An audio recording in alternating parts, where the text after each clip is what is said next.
Hey everyone, and welcome back. Are you ready to dive into some D&D lore? Always ready. Well, today we are going to shake things up a bit and really explore the unexpected side of goblins. Yeah, that's right. We're gonna go beyond just thinking of goblins as these mischievous troublemakers, always looking to trip you up. We're talking goblin backstories that go way deeper than just wanting to steal your treasure or be a nuisance. Exactly. Our source material today reveals goblins with hidden talents, surprising ambitions, Hidden depths. hidden depths, even a yearning for knowledge, would you believe? Who knew? Get ready to see goblins in a whole new light because things are about to get really, really interesting. And what's really fascinating is this whole shift in perspective, right? Like, we talk about goblins as if they're this monolithic group, but when you start looking at them as individuals with their own motivations, their own desires, it can really change the narrative, just like in our world. Absolutely. So, okay, when you picture a goblin in your mind in a D&D setting, what comes to mind? What are some of the more typical things we think about when we think about goblins? Well, I think a lot of times they're depicted as sort of these entry-level challenges for adventurers, like you'll run into them in caves, maybe they try and steal your stuff, but they're not usually the masterminds behind some big evil plan or anything. Yeah, they're like the small-time crooks or even just obstacles to overcome. But our source material is challenging that notion. Which is interesting. It is interesting, very much so, and basically arguing that just like any other race in D&D, goblins are capable of so much more. They have the potential for complex emotions, diverse backgrounds, really specific motivations, destinies that go beyond just what we expect from them. And it's this reminder that judging individuals solely on their species, or in this case their race, really limits our understanding of who they are. For sure. And our source material today introduces us to this goblin tribe called the Gloomspire tribe. And they reside in the Blightwood Mountains. And let's just say they're not the most welcoming bunch. Oh. Imagine growing up in a community that values conformity above all else. Like you're either completely on board with their way of life, their traditions. You're with us or you're against us kind of thing. Yeah, or you're an outsider.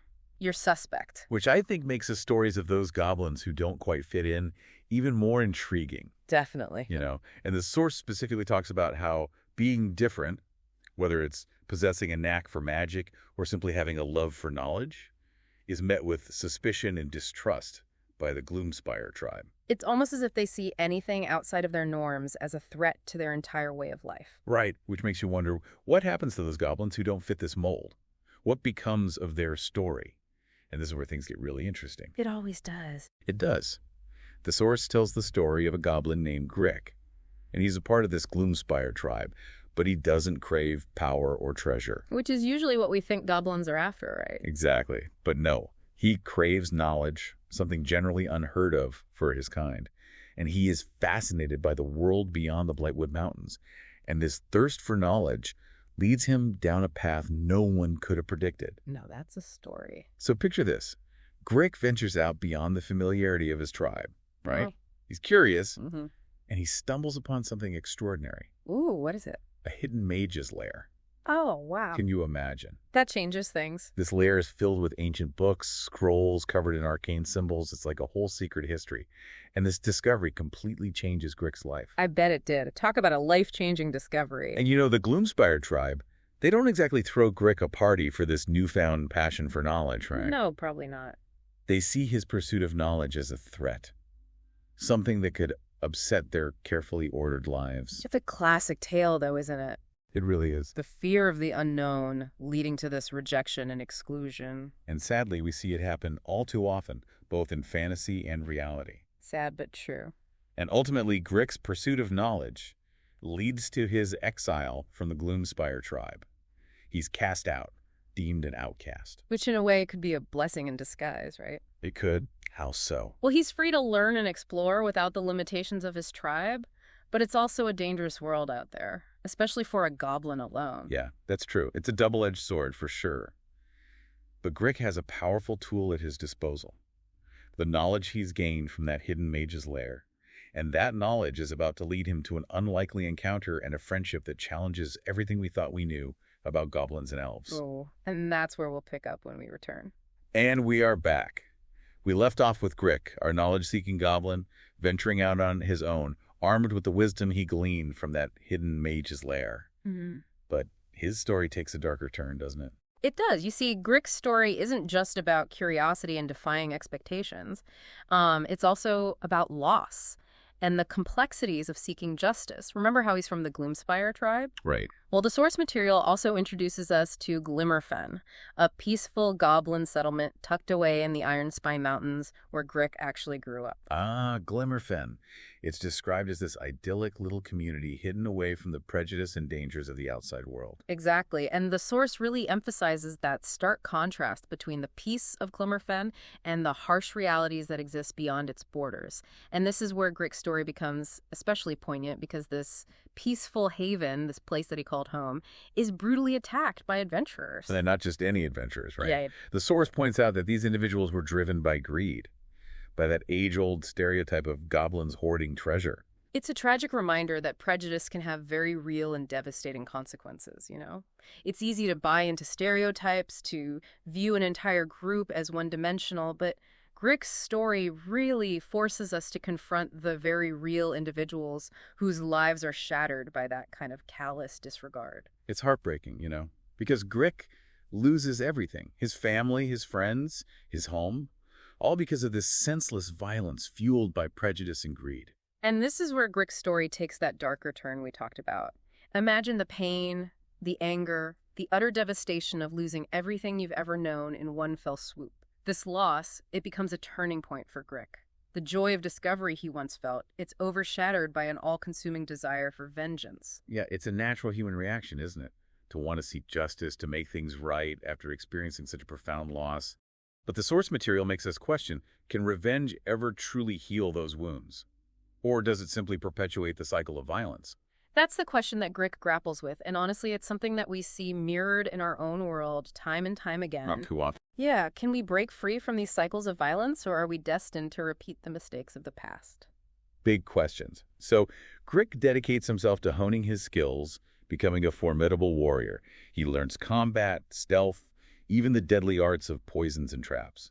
He's driven by this singular purpose, to avenge the destruction of Glimmerfen and the loss of his loved ones. But even as he's on this path of vengeance, the source makes it clear that Grick is wrestling with his own inner demons. Well. He's not a one-dimensional character consumed by rage. He's a complex individual struggling with grief, anger, and the moral implications of his own actions. He's forcing us to ask ourselves, would we be any different in a similar situation? Right. It's a difficult question with no easy answers, and Grick's internal struggle is something that many can relate to, even if we haven't experienced such a profound loss, How do we balance the scales of justice without becoming consumed by vengeance ourselves? Yeah. It's a testament to the source material that it doesn't shy away from those complexities. It doesn't offer easy answers or try to paint Grick as a hero or a villain.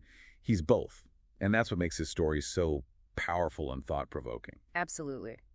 Grick's story reminds us that even in the face of unimaginable tragedy and a burning desire for revenge, there's still room for nuance, for inner conflict, for grappling with the gray areas of morality. Now, Grick's story is just one of the unexpected goblin tales our source material dives into. Remember Grubb, the accidental entrepreneur we mentioned earlier? Yeah, how could we forget Grubb? His story offers a stark contrast to Grick's, showcasing the resilience and adaptability of goblins in a whole new light. Grubb's tale is a refreshing change of pace. It highlights that even within a species often relegated to the role of villains or cannon fodder, there's room for humor, ingenuity, and even a touch of accidental brilliance. Exactly. And that's what we'll explore as we move on to his story right now. So Grubb, he starts as a captive, right? Captured by this merchant, Cedric. And you would think, okay, typical goblin gets captured story, but that's not what happens at all. No, not at all. It's almost comical when you think about it. You have this image of a goblin as a servant, a lowly worker. But Grubb, he turns the tables. He discovers this knack for trade, for negotiation. The source material even calls him a natural-born deal-maker. Who knew? Who knew that was even possible for a goblin, Right. Talk about breaking stereotypes. It really makes you rethink those assumptions we make based on, anything really. It makes you think. It does. So instead of just accepting his fate as Cedric's captive, Grubb uses his wit, his charm, to actually become Cedric's business partner. What? I know, right? Can you imagine a goblin and a human running a successful business together? In a world where their races are usually at odds.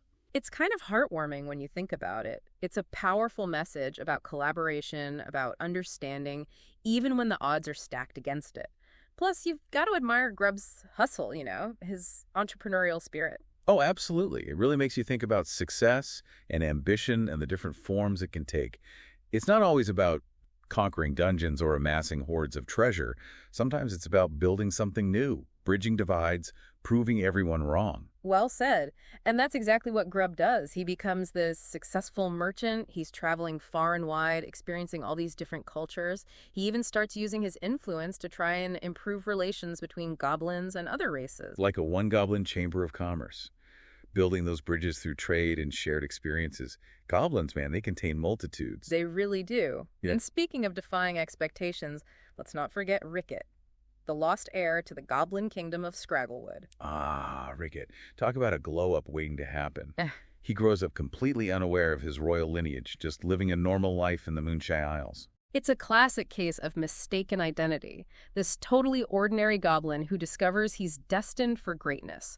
A real diamond in the rough kind of story. I love those. Yeah. It makes you wonder, what if we all have that potential for something extraordinary within us, just waiting for the right moment to be revealed? That's a great point. Ricketts' story is like this reminder that greatness can come from the most unexpected places. And even those who seem ordinary can rise to the occasion when destiny calls. It does make you wonder about our own lives, right? Yeah. And it also, I think, challenges us to keep an open mind about everyone we meet, because the seemingly unremarkable person you pass on the street might just be a lost king in disguise. Exactly. And the beauty of all these goblin tales is that they offer a fresh perspective on a classic fantasy trope, By exploring their individual journeys, their dreams, their flaws, the source material really paints this much richer, much more nuanced portrait of an entire species that's often just, relegated to the sidelines. It's a good reminder that even in a genre full of elves and dragons and epic quests, sometimes it's those stories of the less celebrating characters that really resonate the most. For sure. They challenge our assumptions, they broaden our understanding of the world, and maybe even inspire us to be a little braver, a little kinder, and a lot more open-minded in our own lives. Couldn't have said it better myself. So there you have it, folks. Another deep dive into the surprising world of D&D lore. This time, we explored the unexpected side of goblins. We've got Grick, the scholar-turned-warrior, wrestling with grief and vengeance. We've got Grubb, our accidental entrepreneur who finds success and builds bridges in the most unlikely of ways. And then there's Ricket, the lost prince, waiting to discover his true destiny. It's a reminder that even in the fantastical realm of D&D, sometimes it's the most unexpected characters who teach us the most valuable lessons about life, prejudice, and the power of embracing the unconventional. Until next time, keep exploring, keep questioning, and keep those imaginations running wild.